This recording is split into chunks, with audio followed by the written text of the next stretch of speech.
Hi everyone, I'm Vineet. I'm from Dabur. I head the oral care category for Dabur. Most of us use the toothpaste, so 99.6% penetrated category. Great to be part of that, and really excited to this panel discussion and interacting with my fellow people here. I would like to address my first question to Beneath. So at this point in time, we are hearing a lot about, like targeting the right audience, targeting the right user at the right time. So I wanted to understand, like, how are you usually defining the user targeting, the strategies, as well as what is the story that you are looking forward to communicate first? Okay, so great question. So let me start to create little controversies, around targeting. Now, the inconvenient truth about targeting is that we have all been learning and doing things around segmentation, targeting, and positioning with what we have all learned in our colleges, all thanks to Mr. Kotler, which basically assumes that segmentation, targeting, and position technically assumes that consumers are a heterogeneous group of people who have unique and differentiated needs, which a brand can reach very, very accurately and correctly. The reality is far away from that. What we technically see is that consumers are actually homogeneous set of consumers, which is there is nothing like a loyalty kind of a thing. It is all about having a polygamous loyalty. I am a user of maybe a Pantene, maybe a Head and Shoulder, maybe a Sunsilk. I'm a user of maybe at times I feel like having Coke, maybe at times I feel like having Pepsi.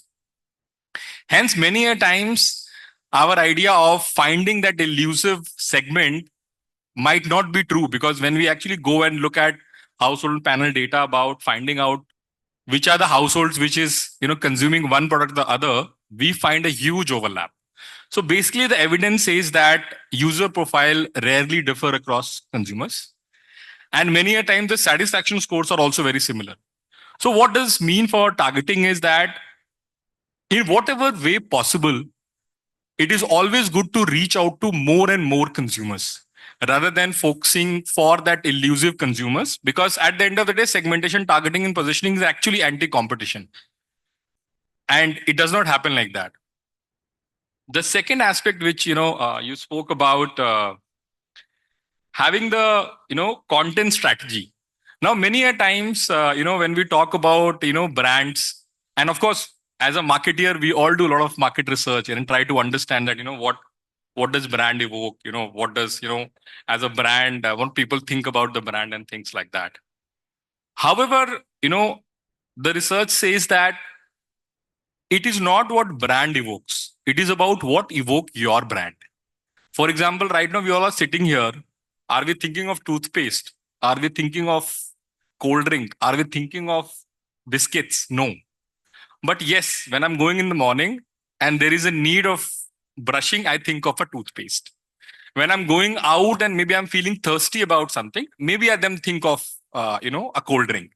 And hence, a lot of research what we do is towards what your brand evoke, rather what evokes your brand. And what evokes your brand is basically have something known as category entry points. It's what we also work. We also trying to work on that. Basically, which is pre-brand. What happens before the brand come into the consideration set or in the minds of consumer is what you need to think of. Just and there are various role which it can be played by the formatting the category entry point. Take an example of a category entry point of a breakfast. Today I don't have time for breakfast. I will think of Maggie. I'm feeling healthy. I'm feeling that yesterday I had got a great amount of drink. Let me have a Kellogg's. Oh, I have I'm going to a office trip and enjoying myself. I will have a parathas. So one category point can evoke various brands at certain stage in time, and hence that's how ideally brand should look for identifying those category entry points and working around that. And the last bit is around the brand bit. How do you interchange? How do you have the brand narrative? Many a times, what we technically remember is the distinctive assets which brand has. So for example, if you ask anyone that, do you recall the last ad of Dairy Milk? Do you recall the last ad of, Britannia? Do you recall the last ad of Parle? What people would technically recall is the packaging, is the asset, which is maybe a logo, maybe a Parle, girl or things like that. So for a brand to become more resonated and to create a story, they need to work on distinctive assets. That's what, we have been trying, and that's what many other companies are also trying on that. Yeah. So understanding the fact, talking about, let's say, building relationships. So that obviously covers the point of brand loyalty or customer loyalty towards a certain product. So understanding from beneath that Dabur has been a very legacy brand in the Indian space, especially like it comes with a certain amount of trust. And every quarter, or let's say every quarter or two, there's a new D2C brand being launched in the market. So one is from the FMCG space, and then Ishan coming from the disruptor space, because traditionally, like there were a lot of lending business which are legacy business in India, but now credit became into the picture and just changed the entire landscape on the small ticket size. So first from your side, like how do you keep the competition away, and from your side, how do you stay in the competition? Great. So Dabur is a household name. I think we all have, some of the other products there in the house, whether it is Chyawanprash or whether it is honey or whether it is Dabur Red Paste. And many of these brands are power brands because the whole sheer, availability of these products in the households.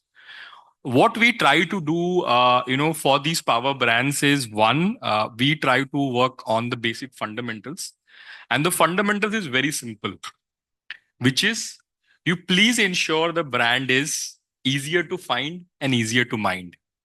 If your brand is easier to find, people are eventually going to find your product.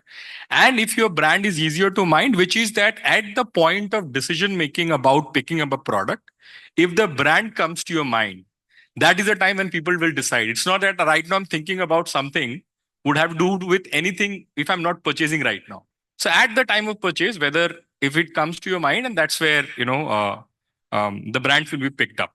So one is for sure we worked on that fundamentals, and as a result of that, we leverage TV as a medium because we believe that TV as a medium has a wide reach. One second, whenever you are consuming a television and whenever you are consuming any content on digital, there are different type of attention which comes into play. The kind of active attention which you are able to give on television is much more than your active attention you are going to give to a digital film. Just to give you some stats, I think for a 30-seconder TVC, generally you have an attention of around 15 seconds. Facebook feed get an attention of 1 second. Instagram feed get an attention of 1 second. And there are large number of mediums where attention is fleeting because of course there is a lot of influx of so much of clutter in the media, and hence we choose TV as a medium because we feel that is where we are able to do justice.